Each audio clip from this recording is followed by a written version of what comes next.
Cervical stitch అంటే ఏంటి, అది ఎప్పుడు వేస్తారు, ఎందుకు వేస్తారు? నమస్తే, నేను మీ doctor Padmalatha Yarasi, Matrutva fertility centre and Akshaya hospitals Proddatur. Cervical stitch అనేది గర్భసంచి ముఖద్వారానికి కుట్టండి. చాలామంది గర్భసంచి ముఖద్వారానికి కుట్టు అంటేనే మేడం మాకు మళ్ళీ డెలివరీ ఎట్లా అవుతాం మేడం మేము అని అడుగుతారనమాట. దానికి దీనికి సంబంధం లేదండి. ఇది రెండు రకాలుగా వేస్తామండి. Emergency cervical stitch, elective cervical stitch అంటాం. ఎమర్జెన్సీ సర్వైకల్ స్టిచ్లో పేషెంటు ఎప్పుడైనా కూడా కడుపు నొప్పితో వచ్చి గర్భసంచి ద్వారం తెరుచుకొని ఉందనుకోండి, 7వ నెలలో 8వ నెలలో లేకపోతే 5వ నెలలో కూడా రావచ్చు వాళ్ళు అటువంటి ప్రాబ్లమ్స్తో. అప్పుడు గర్భసంచికి కుట్టు వేస్తాం. దాన్ని ఎమర్జెన్సీ సర్వైకల్ స్టిచ్ అని అంటాం అనమాట.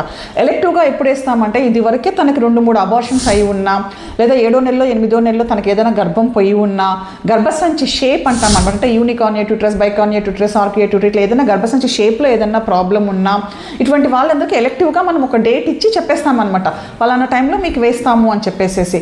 సో ఇది యూజువల్లీ మనం ఏ టైంలో వేసినా కూడా దీన్ని విప్పడం అనేది మాత్రం, కుట్టు విప్పేది వచ్చేసి 36 to 37 వీక్స్ మధ్యలో ఈ కుట్టును తీసేస్తామండి.